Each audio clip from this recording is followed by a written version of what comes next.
Welcome back, everybody, for another episode of whatever the fuck we want to call this show.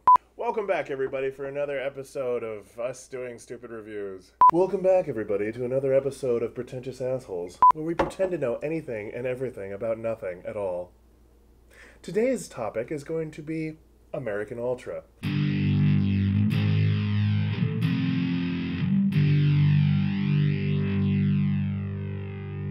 With Jesse Eisenberg and Christina Stewart. Son of a bitch. I know, Kirsten Stewart. So we saw this movie a bit ago. Sorry for the delay in this review, but it's just kind of Life fun. gets in the way. Yes, indeed. But we actually had a lot to talk about this movie. Specifically, I think that this is a future cult classic movie. Very much so. I think that this is one that already has kind of just come and gone. Most people didn't see it. Not even in the theaters anymore. Not even in the theaters. Came and went really quickly, but I think over the next few years, after DVD release and streaming and everything, there's going to be a new and devoted fan appreciation for this, which I think it deserves. Yeah, absolutely. This is a very, very fun movie. The people that I've talked to, my friends and coworkers and whatnot, they were very surprised. A few, mind you, the few that saw the movie were very surprised and very pleasantly surprised with how good the movie did and how much fun they had. Yeah, none more than me, seeing as I had no interest in seeing this movie at all. He pretty much dragged me to the theater. I told him I wanted to go see this movie, and fine. Yes, loaded me up with alcohol. And loaded myself up with alcohol, which is part of the reason why the review is taking so long. Yes.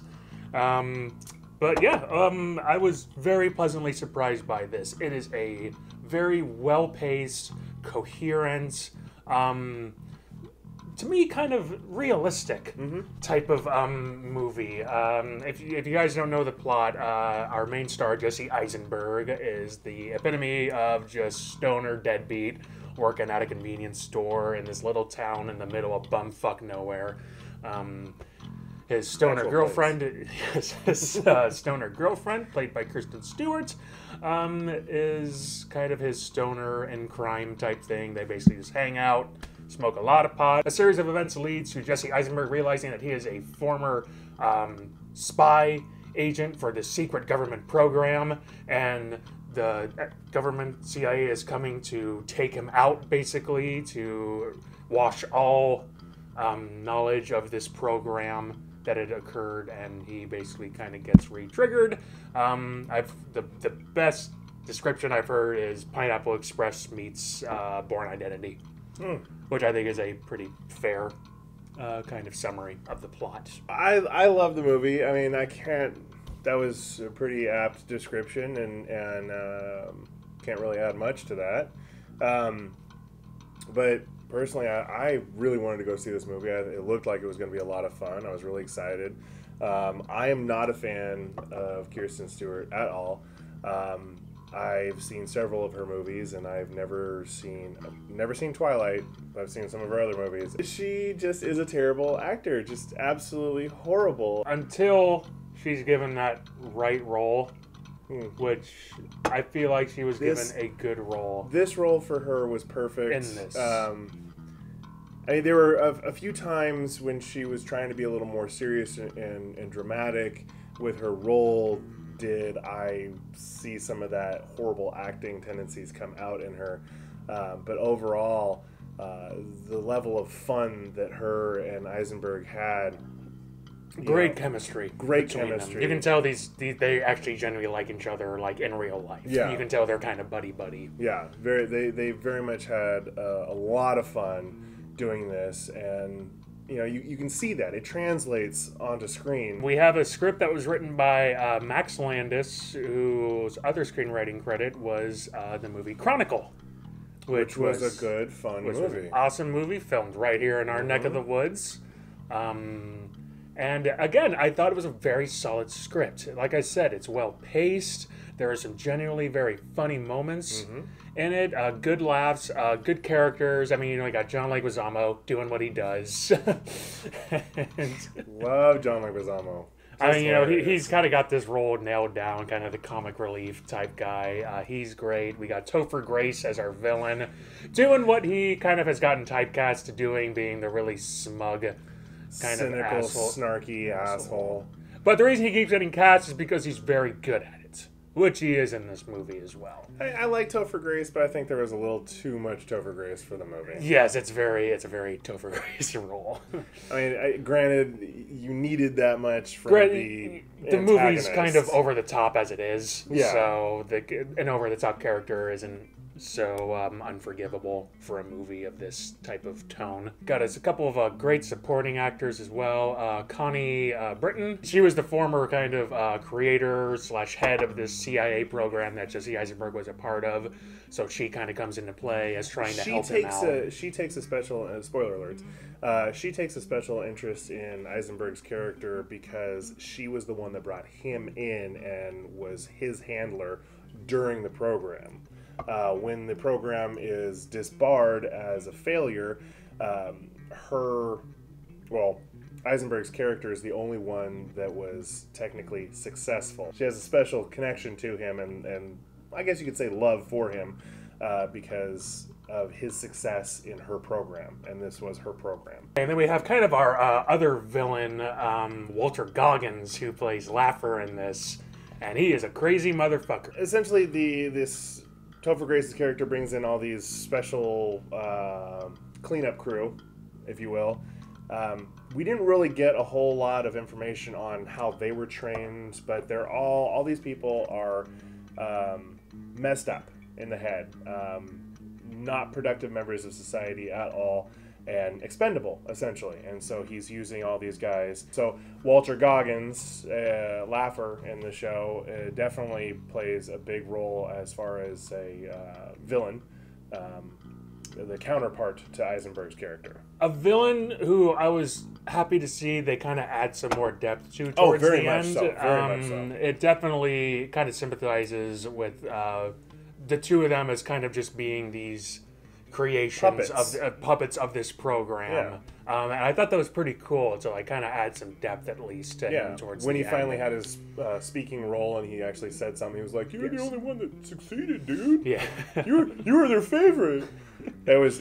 You have a very good point in that. Most of the time, you see these characters are literally expendable as far as and just need to be film. killed. Yeah, basically, they're just fillers for the main character, the protagonist, to show off his or her skills. Yes. And so in this one, you did have a few of those pretty characters. Yeah. Quite a few of those characters, but then.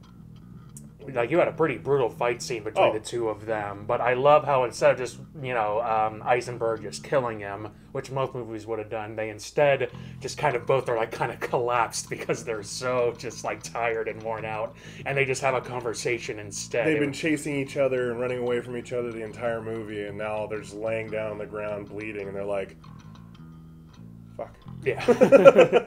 They're kind of realizing the situation they've both been put into. So I thought that was really cool. I enjoyed that. The cinematography, nothing super special about it. It was a lot of fun, though. There was a lot of nighttime scenes. I actually really enjoyed the cinematography. It kind of, it really captured kind of just that starkness. Yes. That just kind of empty, like this town almost seemed like it was deserted. It was like, even like the street scenes, you never saw like anybody else. You really got the sense that it was just like this shithole town. It's like this rock quarry kind of town. There's not much going on. Actually, I think there's one scene where the two of them go out to the quarry and smoke weed, isn't there? Oh, yeah. And so the main problem and what kickstarts everything is that Eisenberg's character wants to propose to his girlfriend, and he wants to take her to Hawaii. But what he doesn't know, but until later he finds out, is that they brainwashed him into forgetting everything, obviously, but then they also conditioned him to never want to leave this town.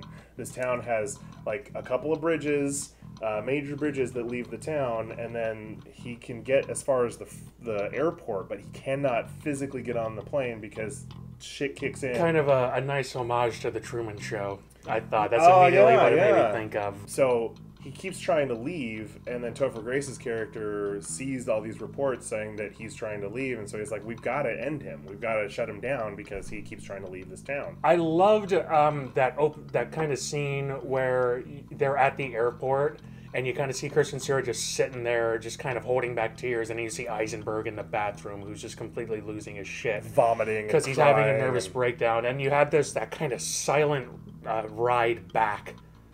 And it's just, I loved that conversation with how it was written, because there was like little dialogue, it was always like, kind of like, what's the matter? Just tell me what's the matter. And just like, nothing, it's fine. Yeah. Like, kind of just like, as somebody, exactly what you fucking women do. It's fine, fine, we're fine. No, we're fucking fine! Yes. But in this case, I could kind of sympathize with her, because it's like, yes, it's a very frustrating thing, but it's like, what are you going to do about it? You don't want to make the guy feel any shittier than he probably already does, but there's still just that boiling anger tension. I felt like the script could have gone for maybe like a blow-up kind of expository, this is how I feel about all this, but the fact that he didn't, he kind of left it unresolved, and kind of just that tension just had to linger until the real plot of the movie kicked off. I thought that was a nice kind of realistic approach to a scene or a situation like that between two people. Yeah. Action was very good. Well filmed, well choreographed, not too much shaky cam. Okay. You had a pretty good sense of what was going on the entire time. Definitely got at some of those moments where those like death scenes where you're just like, damn, like, wow. A lot of fun. Yeah, again, a lot of fun. It's kind of an over-the-top movie, but it doesn't go like too cartoonish over the top. No. Where it's just silly. It kind of just has that like just that right amount of brutality mixed with just kind of comedy, because it's like this little Jesse Eisenberg stoner kid. Yeah, who's it's somebody who you would never think would ever be somebody like this, and lo and behold, he's a pretty fucking badass character. Mm-hmm. You know, Eisenberg's acting and his roles in movies have come a long way since we first saw him, but I definitely expect to see really awesome things from this kid in the near future. I know he's going to be Lex Luthor. Yes, that's Superman, right. Yes, so. We're getting even bigger with Eisenberg. So, I mean, he's wearing the same wig for Lex Luthor as he is in this movie. Oh, so. shit, he is. I didn't think about that. The redcoats are coming. Overall, we both really enjoyed this movie. Yeah. It's a lot of fun. It's surprisingly well done for the plot that it is. This could have been way stupider than it was. It doesn't take itself too seriously, but it at least respects the audience enough to try to deliver something substantial. Yeah.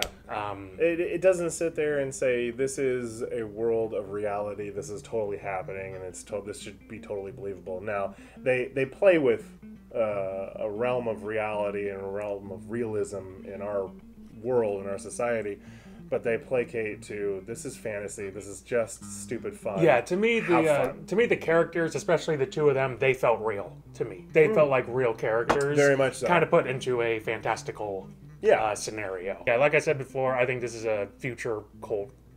I'm definitely going to buy it when cult it comes movie. out. I would really love to watch it again now that I have a better idea of how much I'm going to like it, seeing as I was being dragged into it. He was so funny. I practically literally grabbed him and dragged him into the theater to watch this movie. Which might be a problem with the marketing of this movie and not just me. Probably. Which is possible. That's why we go and see these movies, and that's why we do these reviews, because a lot of people out there just sit there and see the marketing and be like, this looks dumb. Absolutely. When in reality, this is a lot of fun. Yep. So. Yeah, well worth the admission price. It's a good hour and a half spent. Well, you can't see it in theaters anymore, but definitely when it comes out on DVD or Blu-ray, check it out. Get it. Well, thank you all for tuning in with us again. We know we're assholes and we're boring, but we hope that you take away something from this. Yes. We'll try to get another video out sooner. Sooner than last time. Until next time, my friends, stay classy and go fuck yourself.